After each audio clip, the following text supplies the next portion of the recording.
Ano it? Mga bato. Tulya.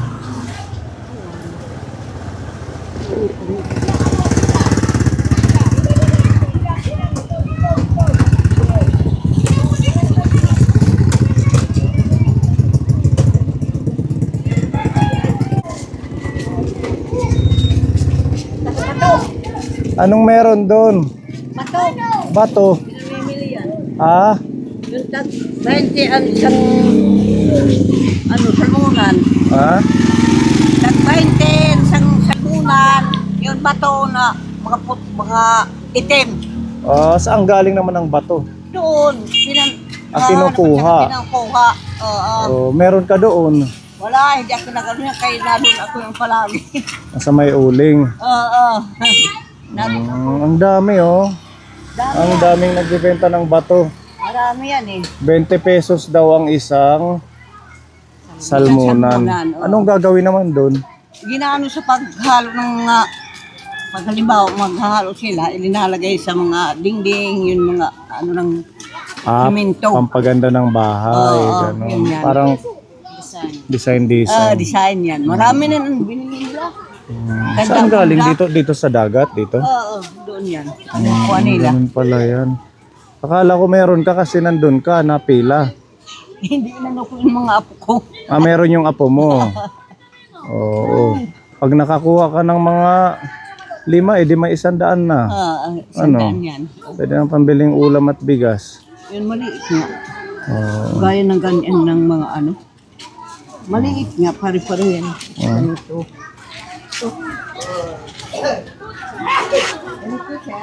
Ha? So, yan.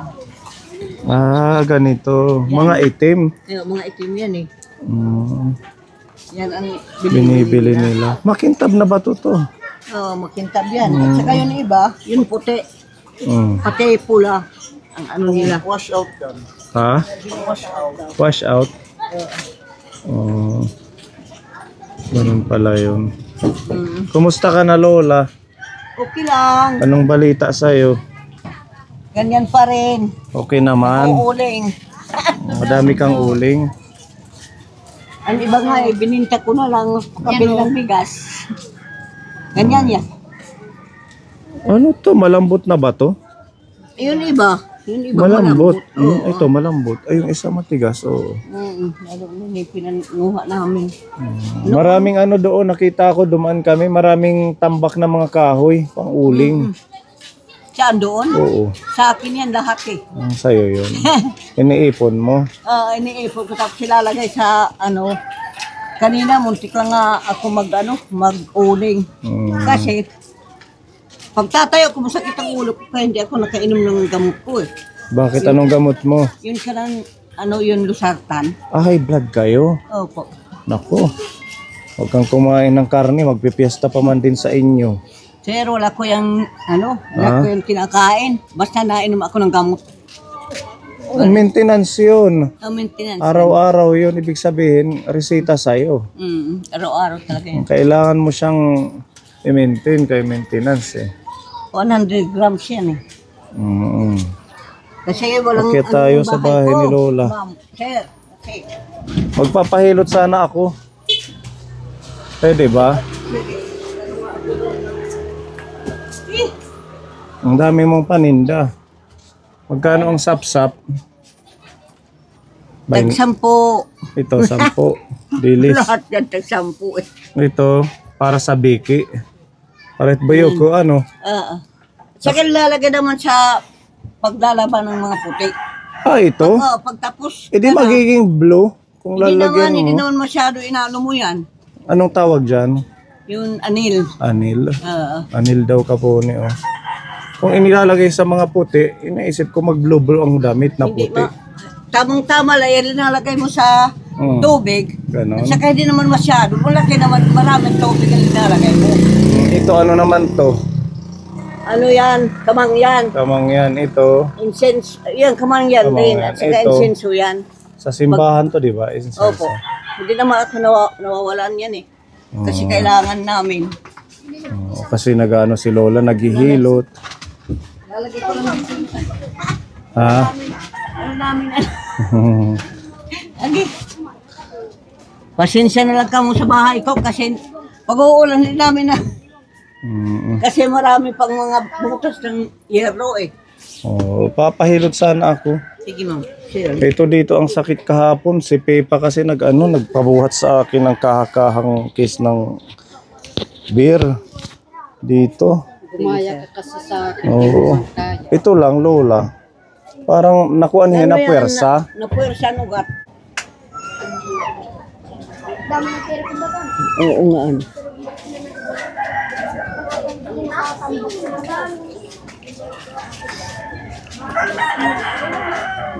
Ano man daman ni hukip?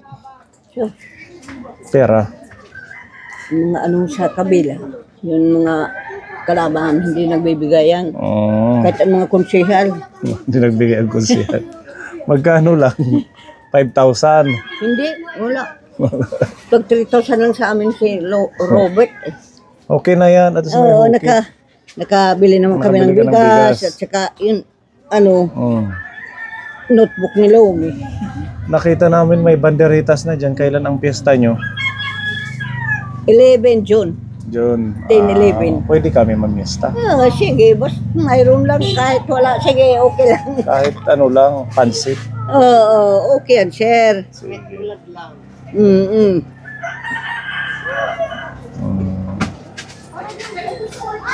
Parang ito na ano to. Naunat. Mauuna pressure masyado sa bigat. Di ka sanay kasi ng ano eh. Ito sana ito. Itong isa, kay parehas ang bigat. Kabilaan kasi. Sabi kasi ni Pepa, gawin mong 6 na case. Ni. 3. Dalawa ba yun? Naglalaro ito. Parang nag-iba soon. Nagtunog. Sanayan din ang pagbubuhat, ano, nanay? Kahit matandaan ay. Sanay na ako sa pagbuhat. Ang mga kahoy at saka Ganon. yung uling. Galing maghilot ni Lola. Inanong nga ako ng mga masama ano sa akin, yung edad. Sabi naman nila, ano gamit mo? Ilang taong ka na? 78, 78 na ka ngayon. Malakas ka pa. Malakas ka pa. Kailangan mo lang mag-ingat sa high blood mo. Sir, wala yun. Kasi pag naglulusartan, ano yan? High blood. Sa akin wala eh. Ha? Uminom ka ng mga herbal. Ano?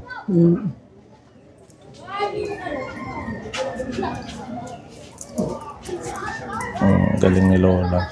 Ano lang ako yan eh. Ngayon lang, yung ano lang tao sa bahay. Araw-araw naman mayroon nagpupunta dito eh.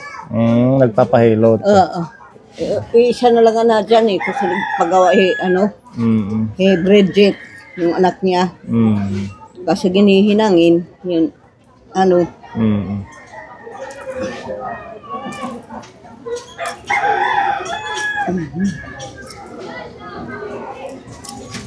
Thank you po. And medyo gumaan yung hiramdam. Lalagyan natin yan. Ha? Ng langis. Pwede din.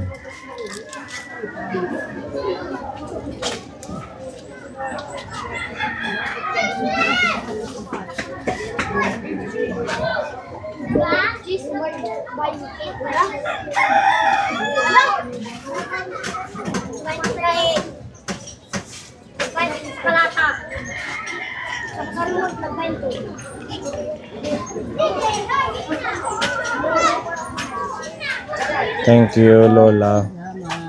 Upo ka na. Nung huli din na ano yung pa ako sa motor, dito rin ako kay Lola, nagpahilot. Buti talaga meron tayong senior na tinutulungan na kagaya niya. Inaano ako nga ng mga tao nga. Ligi, sasabihin ako ng huwag kang lalayo anak, bakit? Hindi naman ako dyan eh. Yan ang nag-ano ko ng uling, yung mga kahoy. Magkano pa ang uling ngayon? 300 na. Yun, kahoy. 400 naman yun. Bao. Ano yung inuuling mo, mga kahoy, ano? Kahoy. At saka, Mm. inipon ako ng mga bao. Mag-iisang sako na siguro yun. Yung mga Uling. bao. Siguro pag halimbawa, lahat mauling ko yung kahoy, mga 6 na sako yan. At least sa edad mong 70 plus, nagtatrabaho ka. Opo, sir. Hindi ka nag-aantay ng mga kung ano man, bigay, ayuda. Oo. Ay nako, yun na lang dito sa amin, sir. Pag ayudang inaano mo, hindi naman inaano kami. Kahit ano yan, Mm-mm. ayaw ko. Hanggat meron pa tayong lakas na kayang kumilos magtrabaho, di ba? Go lang Saka tayo. ayaw ko mag-stay dito sa bahay kasi Mm. parang masakit lugon ng mga katawan ko. Oo, pag hindi lagi ka ako lang nasa nagtatrabaho. bahay, Ayaw ko naman. humihina. Oo. Sana nga kami din umabot ng edad mo, 70, 78. Oo. Yun, ano namin, panganay, itinahay na yan eh. Maganda pa yung mata mo, malakas Awa pa yung ng Diyos, sir. pandinig mo.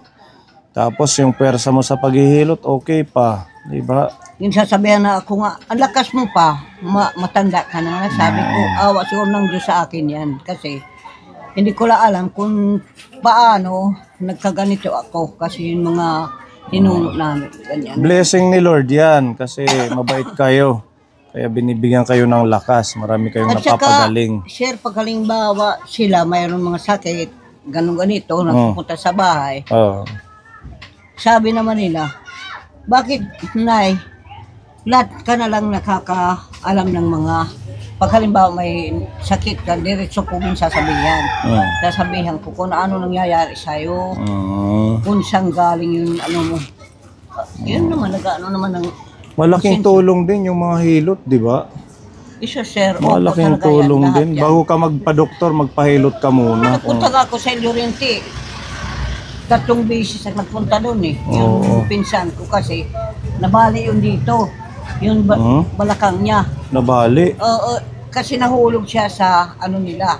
Diyan lang sa higaan. Oo. Tapos na maluktot. Ganun Yan po ang pala. importante sa kanya. Na, takay malaki yung babae. Hindi ko kaya kung mabuhat. Kung mabuti naman ang asawa na dyan. Tapos binuhat namin sa higaan niya. At tapos, binano ko yung hita. Kasi malaking hita. Ganon. Gumaling na siya ngayon. Awa ng Diyos, 2 beses ko lang hinilo. Diba? Kaya binibless ka ni Lord. Binibigyan ka ng lakas kasi marami kang napapagaling din. Salamat sa Panginoon ko. Kung ano man ang ginagamot kong mga tao, nagpapasalamat ako sa kanila. Sabi ko, Sir, Ginoo, tulungan mo lang ako. Kung sinong tao nga gagamot, tulungan mo ako para Pagalingin. gumaling. Yan lang ang inaano ko sa kanya. Diba? Yan ang importante. Awa ng Diyos, Sir.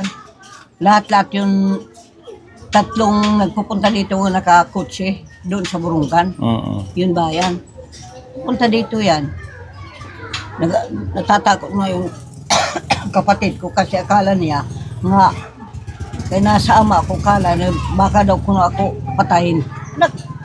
Lahat naman sila kilala ko eh. Sabi ko eh. Hindi ako sasama sa kanila pag hindi ko kilala. Kala mo sabi ko nga yan, mabait ka nagpupunta naman. Dito, hindi sir. Nagpupunta nga dito. Yung mga kilala sa akin yan. Oo. Kagaya kami, nagpupunta kami sa'yo. Yan, Ang layo pa ng bahay namin, di ba? Yan. Oo. Yun, meron tayong ayuda lola, kaya po nagbisita kami sa inyo. Salamat sir. Ayan, meron tayong blessing galing kay Tita Donna. Shout out Sir Boven, kay Jonathan. Nasa New York sila. Sila ka mo sa akin pag wala ako sila doon ako sa ano. Ito alagang 2,000 na mga pagkain, may bigas na 10 kilo. Salamat At saka sir, ito, nasa iyo. yung ating pangmalakasang insure. Para mas lalo kayong lumakas. Pinapabigay ng ating Tita Mel. Salamat. Di ba nagpunta na si Tita Mel dito Opo, sa'yo? nagpunta na siya sa... Kinumusta kayo? Yun na, di ba nagpapayo nga siya, di papunta dito. Silang 2. Yan, ganun pa rin ang pag-inom niyan. Kahit sa isang araw, isang inuman lang. Para makonsume mo hanggang ilang araw pa, ilang linggo. Salamat. Thank you, Tita Mel. At ito mga pagkain, Lola.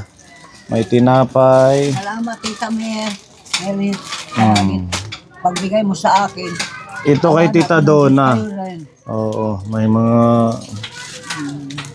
Ayan, galing kay Tita Donna yung ating Tayong mga lahat groceries. sa Panginoon. Sa pagkati kami ng biscuit. Awaan kita ng Diyos.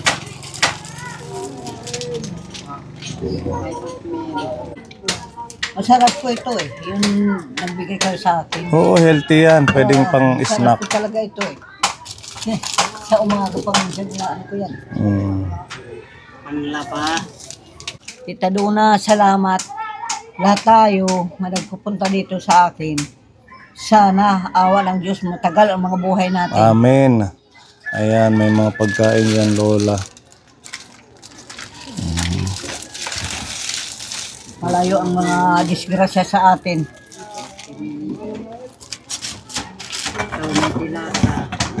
Oh, dyan na lang sa gilid. Si Lola na lang mag-aayos niya. Lagay mo na lang yun. May itlog pa dito. Ayun, may itlog din para meron kayong ulam ni Lomi. Salamat. Anong grade na ba si Lomi? Grade 7 pala, sir. Grade 7 na. Yan yung kasama niyang apo dito, Kaponi. May bigas. 10 kilong bigas from Tita Donna. Sa amin sila kahapon. Ah? Bin-examine sila bago mag-ano sa mga ano nila. Nag-examine sila. Sabi naman, Nay, nakapasa ka ba? Sabi niya, opo. Kasi ang bilis ko lang mag-answer ng math. Magaling siya. Maano yan, sir? Eh, siyempre, kada room sa kanila, ibaan. Ano nila, may mangga, may apple, kung sino ang mga Section. zero section, sir. Oo. Kasi ano nila. Alalayan nyo lang. Total, Awa hindi, ng Diyos. hindi na naman Sir, yata malaki inintindi na si ng ano. Lumi. Malaki na si Lumi. Yun, ano niya, baywang, 28. Ha? Yun, ano niya, yun, yun, pantalon. Ibinili ko yan, 28 na, ano niya dito. Basta mag-aral lang, makakatapos din Awa yan. ng Diyos, sir. Giging maganda ang Awaan buhay. tayo lahat ng Diyos at saka kayo at saka si Tita, Tita Mel at kay Tita Donna. Tita Mil at saka Tita Donna. Sana mahaba ang buhay natin lahat. Ayan, salamat po. Salamat. Malaking tulong, di ba, yung aming pagbisita. Salamat, Dako sir. nga kayong bulig. lahat. Kahit papaano, may dagihap guti nga. Binibigay Grasya. niyo sa akin ng grasya. Tsaka awaan tayo ng Diyos. Maging malusog lang tayong lahat at Opo, sir. madami pang blessing para makatulong ulit tayo. Salamat. Kay Tita Mel, ingat palagi dyan sa trabaho at more blessings always. And kay Tita Donna, ganun din. Salamat sa pamilya niyo po sa pagsuporta sa ating channel sa Paglingap. Yan, di ba? Malipayon ka, Lola. Salamat. Ang Ayan. tuwa-tuwa ko, sir. Ang Sa iyo tuwa-tuwa lahat. ni Lola. Salamat. Masayang masaya sa Pasensya ating... lang sa Tagalog ko kasi Hindi siya saray sa taya. hindi ako sanay kasi Tagalog. Ibig sabihin ng ang tuwa-tuwa, masayang masaya. Masayang masaya talaga ako. Ganun na din yun, tuwa at saka Oo, saya. tama. Diba? Parehas lang Sige, yun. sir. Salamat. Sige, babalikan ka na lang namin ulit. Sige, sir. Oo. Salamat talaga sa inyo at saka ingat kayong lahat. Basta magpalakas lang. Andito si Pepa at saka si Ate Ruby kasama ko. Ayan. Salamat. Talong lahat sa inyo. Babalikan ka namin kung meron ulit tayong blessing, ha? Sige, sir. Thank you sa paghilot. Salamat. Naway, Ingat ka lang kayo, sir. ikaw mas lalong lumakas pa. Awa ng Diyos, sir. Yan, ang Wala ating- akong ano sa katawang ko. Ang ating Lola Francisca ng Sabang Suribao. Yan, sa mga nais magpahilot dyan, kung may Awa ng Diyos. na-dislocate Awa na sa akin katawan, siguro. pwede nyo po siyang puntahan dito sa Sabang Suribao. Lalo na yung mga taga-Borongan na malapit lang. Marami yan na pupunta dito sa akin. Awa ng Diyos. Magaling yan si Siguro, Lola. Kaya hindi na nabalik yan pag hindi na galing. Totoo yan. Yan. Salamat, Tita Mil at Camille ba yan? Awaan kayo ng Diyos, pati ako, lahat tayo na nagpupuntahan dito para mahaba ang buhay natin. Okay, sige. Hindi na po kami magtatagal, ha? Sige, sir. At kami ay may pupuntahan pa. Salamat. Salamat. Salamat. Yan ka po, tuloy-tuloy po ang ating pag-ayuda sa mga seniors natin dito sa Borongan. Naway patuloy nyo pong panoorin at suportahan sa pamamagitan ng pag-share, pag-like at hindi pag-skip ng ads para madami pa tayong matulungan na kagaya ni Lola. Salamat. Salamat sa inyo. Okay.